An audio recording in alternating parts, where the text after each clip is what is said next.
خالق چاہتا یہ جیسے منواؤں ویسے مانو. یہاں پہ تمہاری اپنی مرضی نہیں چلے گی, تمہارا اپنا عقیدہ, اپنا نظریہ. یعنی میں یہ سمجھتا ہوں, شیطان نے کیا کہا تھا, میں یہ سمجھتا ہوں کہ آگ مٹی سے افضل ہے, میں آگ سے بنا ہوں, لہٰذا میں اسے سجدہ نہیں کرتا. یعنی اس نے یہی کہا, میں یہ سمجھتا ہوں. خالق نے کہا تیری سمجھ تیرے منہ پہ ماروں.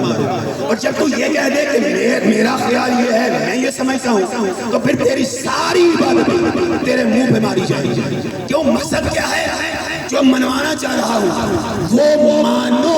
شاید یہی وجہ ہے کہ جب منوانے کا وقت آیا تو آخری نبی سے بھی کہہ دیا فَإِن لَمْ تَفْعَلْ فَمَا بَلَّغْتَ رِسَالَتَهُ.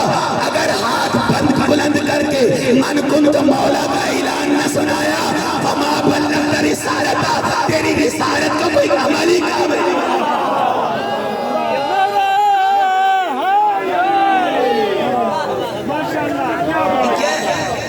کوئی بھی عبادت یہ قابل قبول ہی نہیں ہے کہ جب تک جو منوایا جا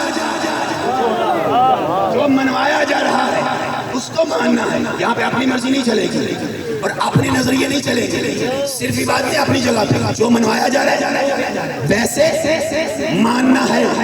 شاید یہی وجہ ہے کہ کائنات کے نبی نے علی کی طرف دیکھا, علی کی طرف دیکھ کے فرمایا یا علی, اے علی, لو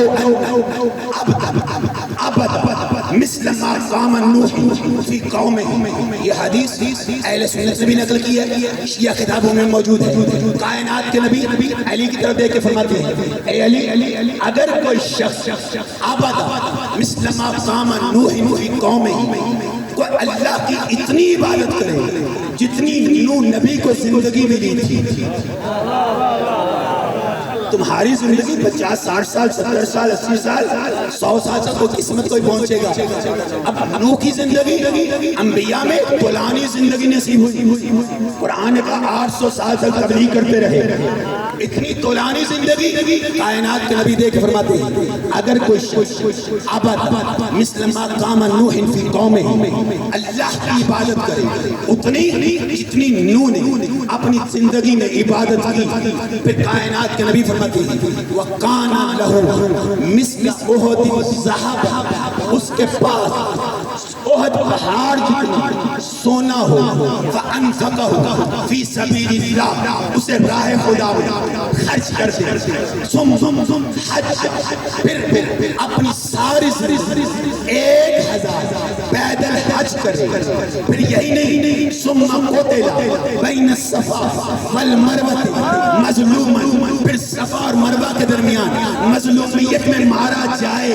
اتنی عبادت کرنے کے بعد, اتنی نمازیں پڑھنے کے بعد, اتنا صدقہ و خیرات کرنے کے بعد, مظلومیت میں مارے جانے کے بعد نبی فرماتے ہیں ثم لم یبالک یا علی, لیکن اس کے دل میں علی کی بلا نہ ہو, جنت میں جانا درکنار, لم یشم رائحۃ الجنہ, یہ جنت کی خوشبو بھی نہ سنا.